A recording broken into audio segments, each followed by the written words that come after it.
Halo, assalamualaikum warahmatullahi wabarakatuh. Oke, jumpa lagi bersama Kak Iman, tentunya di channel Kelas Mandiri. Selamat datang di Kelas Mandiri. Nah, kali ini kita akan masuk di pembelajaran tema 6, subtema 3, pembelajaran yang kelima. Kemarin kita sudah belajar mengetahui asal-usul bolu meranti. Seperti yang Kak Iman sebutkan kemarin, bahwa bolu meranti itu dibuat menggunakan oven.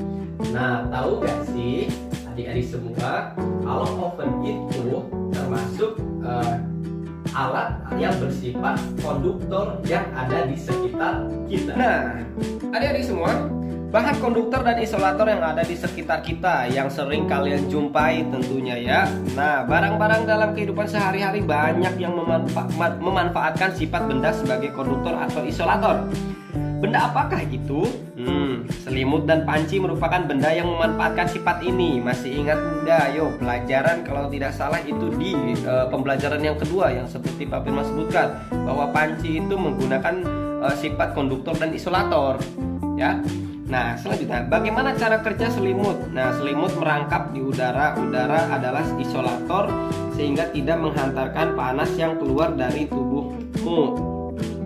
Dengan demikian, badanmu tetap terasa hangat. Jaket dan sarung tangan wol memiliki cara kerja yang sama, yaitu untuk merangkap udara agar badan tetap hangat dan tidak kedinginan. Nah, bagaimana dengan panci yang biasa digunakan di dapur? Nah, panci terbuat dari bahan logam, misalnya aluminium. Aluminium ini merupakan penghantar panas yang baik. Nah, panci akan menghantarkan panas ke makanan yang dimasak. Ada bagian pada panci yang justru berfungsi sebagai isolator. Ayo, sudah terbayang belum? Nah, yang bagian isolatornya.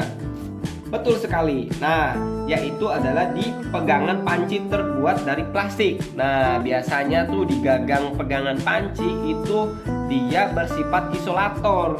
Kalau tidak plastik, dia kayu. Nah, ini gunanya untuk memutus agar panas tidak menghantar, panasnya tidak merambat sampai ke tangan atau ke yang dipegang. Nah, selanjutnya oven atau pemanggang juga menggunakan prinsip perpindahan panas secara konduksi. Dengan menggunakan bahan konduktor seperti aluminium, diharapkan panas dari sumber panas seperti kompor tidak keluar. Nah, sehingga panas tersebut dapat mematangkan kue atau masakan yang dipanggang. Pemanggang biasanya berbentuk kotak dan tertutup. Bentuk yang tertutup ini ingin memaksimalkan panas untuk mematangkan makanan secara merata. Mesin mobil dan motor. Nah, terbuat dari bahan yang dapat menghantarkan panas. Mesin memerlukan panas untuk memperoleh kinerja mesin yang ideal. Mesin juga memerlukan energi listrik sehingga perlu bahan konduktor sebagai penghantar listrik. Kamu tentu memiliki setrikaan di rumah juga. Nah, siapa adik-adik yang belum pernah menyetrika di rumah? Ayo, sekarang sudah mulai belajar menyetrika di rumah. Gunanya untuk agar kalian tahu itu adalah benda yang bersifat konduktor dan isolator. Ketika listrik belum dinyalakan, listrik belum banyak digunakan, masyarakat menggunakan bara arang sebagai sumber panas. Arang hitam dibakar terlebih dahulu, setelah menjadi bara, baru dimasukkan ke dalam setrika. Nah, setrika itu ditutup dengan pegangan yang terbuat dari kayu. Biasanya setrika arang ini terbuat dari tembaga yang berat.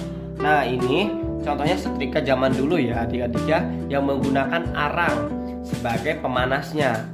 Lalu ditutup dan gagangnya yang paling atas itu yang bisa dipegang itu terbuat dari kayu.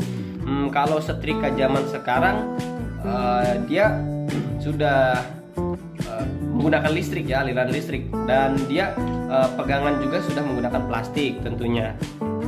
Nah, sekarang kita masuk di gambar cerita. Nah, kemarin Kak Iman sudah menjelaskan tentang gambar cerita. Masih ingat nggak apa itu gambar cerita? Nah, gambar cerita adalah gambar yang menunjukkan tentang kegiatan orang-orang, binatang, dan suatu peristiwa. Nah, biasanya gambar cerita bisa kalian jumpai di buku anak-anak dan juga di majalah-majalah. Nah, gunanya untuk apa? Untuk memperjelas suatu cerita agar lebih menarik lagi tentunya. Adik-adik, tahu nggak bagaimana cara membuat gambar cerita? Nah, teknik membuat gambar cerita itu ada dua. Yang pertama adalah yaitu teknik kering, yang kedua ada teknik basah. Untuk teknik kering yaitu bisa menggunakan, yang pertama adalah krayon, yang kedua pensil, yang ketiga adalah pulpen. Nah, untuk teknik yang basah yaitu seperti menggunakan cat air, tinta, atau teknik lainnya yang menggunakan air sebagai pewarnanya. Nah, itulah macam-macam dari teknik membuat gambar cerita yang tadi Kak Iman sebutkan. Demikianlah pembelajaran hari ini. Kurang dan lebihnya Kak Iman mohon maaf.